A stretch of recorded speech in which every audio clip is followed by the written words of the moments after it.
एक बार की बात है, एक शहर में 4 दोस्त रहते हैं, सोहन, रोहन, रमेश और सुरेश। वो चारों अपनी रोजमर्रा की जिंदगी और नौकरी से थक गए होते हैं। वो सोचते हैं क्यों न कहीं चलकर छुट्टियां मनाई जाए। हाँ, सही कहते हो भाई। मैं भी अपने मालिक की चिक चिक सुनकर थक चुका हूँ। चलो कहीं छुट्टियाँ मना कर आते हैं। पर हम घूमने जाएंगे कहाँ भाइयों? पास ही एक छोटा सा गांव है, उसमें जो झील है वो बहुत प्रसिद्ध है। चलो वहाँ चलकर नाव चलाएंगे। नहीं, तुम सब छोटे बच्चे हो क्या जो नाव चलाओगे? अब हम बड़े हो गए हैं, हमें बड़ों की तरह सैर सपाटा करना चाहिए। मतलब भाई, हम सब पिशाचगढ़ के जंगल में कैंपिंग करने चलेंगे और रात में पिशाचगढ़ के भूतिया किले में घूमने चलेंगे। ये सुनकर रोहन और रमेश की टांगे कांपने लगती हैं। वो बहुत डर जाते हैं। अरे नहीं भाई, तुम पगला गए हो क्या?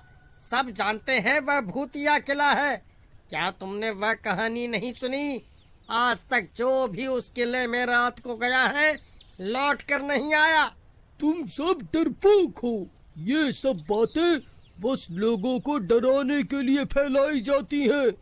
इसलिए हम वहाँ जाएंगे और सबको झूठा साबित करेंगे। तुम में से जो भी असली मर्द होगा वही कल चलेगा। ये सब सुनकर सबकी आन बान पर बात आ जाती है। सोहन, रोहन और रमेश डरते डरते तैयार हो जाते हैं। फिर अगली सुबह वो बस पकड़कर सीधा पिशाचगढ़ गांव की ओर निकल पड़ते हैं। भाई सुरेश, अभी भी सोच लो, कहीं लेने के देने ना पड़ जाए। मुझे तो बहुत डर लग रहा है। अगर तुम्हें डर लग रहा है तो अगले स्टॉप पे उतर जाना, पर मैं सब दोस्तों में फैला दूंगा तुम कितने बड़े डरपोक हो। कहो, क्या कहते हो? ये सुनकर ना ही सोहन और बाकी सब बस से नीचे नहीं उतरते और थोड़ी देर बाद पिशाचगढ़ पहुंच जाते हैं। हे ईश्वर, मेरी रक्षा करना। फिर वो सब गांव के अंदर घुस जाते हैं। थोड़ी देर में वो किले की एंट्री के पास पहुंच जाते हैं। वहाँ एक बोर्ड पर लिखा होता है, शाम 7 बजे के बाद प्रवेश निषेध। अरे भाई देखो, ये लिखा है 7 बजे के बाद अंदर नहीं जाना। मुझे तो बहुत डर लग रहा है। चलो भाइयों, वापस चलो, कुछ नहीं होगा। डरपोक, हम यहीं पर अपना टेंट लगाएंगे। अंधेरा होने के बाद हम किले के अंदर जाएंगे। देखो, मैं कैमरा भी लाया हूँ। हम इसमें अपनी फोटो लेंगे और शहर चलकर सबको दिखाएंगे। सोचो, सब कहेंगे हम कितने बहादुर हैं जो भूतिया किले में घूम आए। उनकी ये सब बातें पेड़ पर बैठी एक चुड़ैल सुन रही होती है। आज तो मजा ही आ जाएगा। ये चारों मूर्ख यहाँ बहादुरी दिखाने आए। अभी जाकर किले के अंदर की चुड़ैलों को इनके बारे में बताती हूँ, वो सब भी खुश हो जाएंगे। वो चुड़ैल सभी चुड़ैलों को खबर कर देती है। चुड़ैलों की रानी तक ये बात पहुँच जाती है। वो सब चुड़ैलों से कहती है, खबरदार, अगर किसी ने उन्हें खाने की कोशिश की, मैं भी देखती हूँ किसकी इतनी हिम्मत जो हमारे किले में आ गए। उनका शिकार तो मैं ही करूँगी। फिर थोड़ी देर में शाम हो जाती है और उस किले से डरावनी आवाजें आने लगती है। भाइयों, क्या ये डरावनी आवाजें सबको आ रही हैं या मेरे ही कान बज रहे हैं?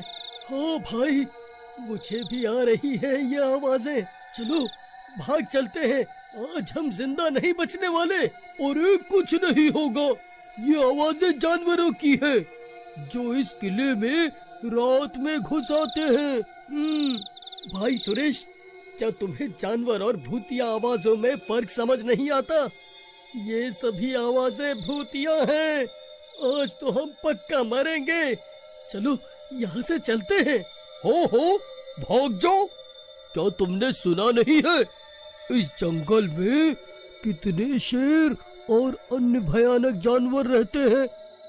वो तो तुम्हें अपना भोजन जरूर बना लेंगे। जाओ जाओ डरपोको। ये सुनकर उन तीनों के पसीने निकलने लगते हैं।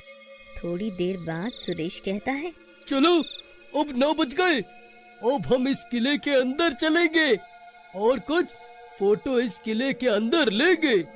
सब कितना बहादुर समझेंगे हमें। मैं तो बहुत एक्साइटेड हूँ। वो तीनों डरते डरते अंदर जाने के लिए तैयार हो जाते हैं। फिर अंदर जाते ही जैसे ही वो किले का दरवाजा खोलते हैं, बहुत सारे चमगादड़ उड़ते हुए बाहर निकलते हैं। रोहन इतना डर जाता है कि सुरेश के कंधे के ऊपर चढ़ के बैठ जाता है।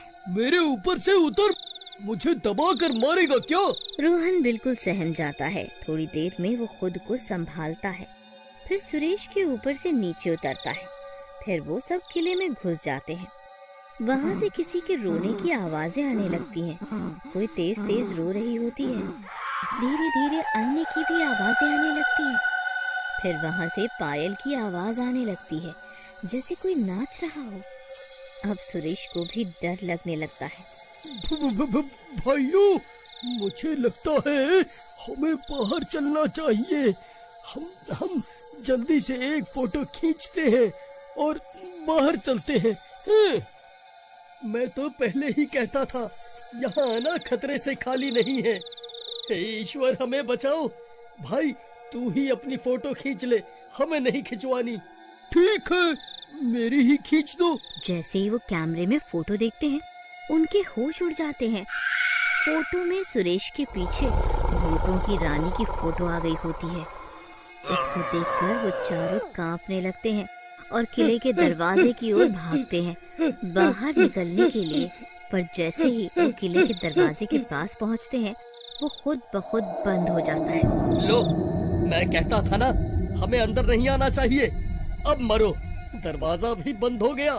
फिर वहाँ तेज प्रकाश होता है और चुड़ैलों की रानी उनके सामने आ जाती है और अन्य चुड़ैल किले की छत से लटकी होती है। तुम्हारी इतनी हिम्मत, तुम हमारे घर में बिना आज्ञा आए, और तुम चारों की खैर नहीं।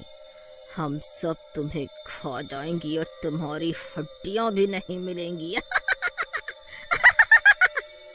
वो सारी चुड़ैलें जोर जोर से हंसने लगती हैं और उन चारों को उल्टा टांग देती हैं। चुड़ैल जी, मुझे माफ कर दो, मैं तो यहाँ आना ही नहीं चाहता था। हम तीनों को तो ये सुरेश लेकर आया, इसे ही बहादुरी दिखाने का शौक है चुड़ैल जी, ये सच कहता है।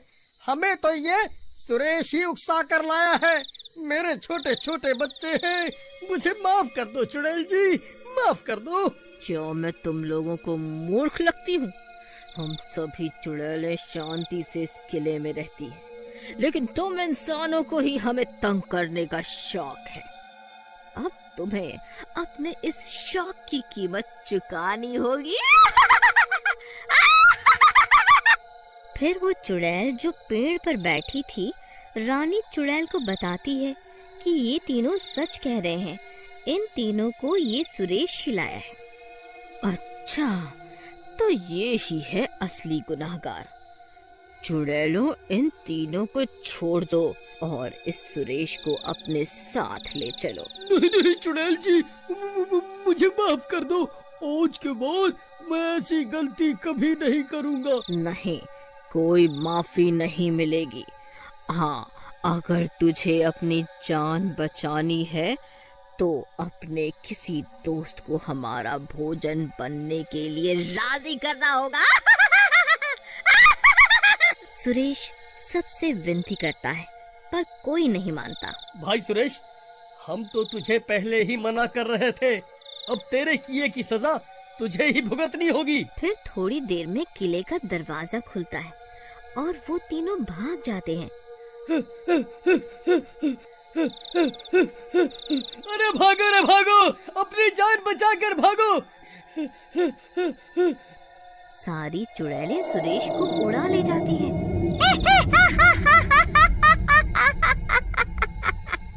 और उसे काट कर खा लेती।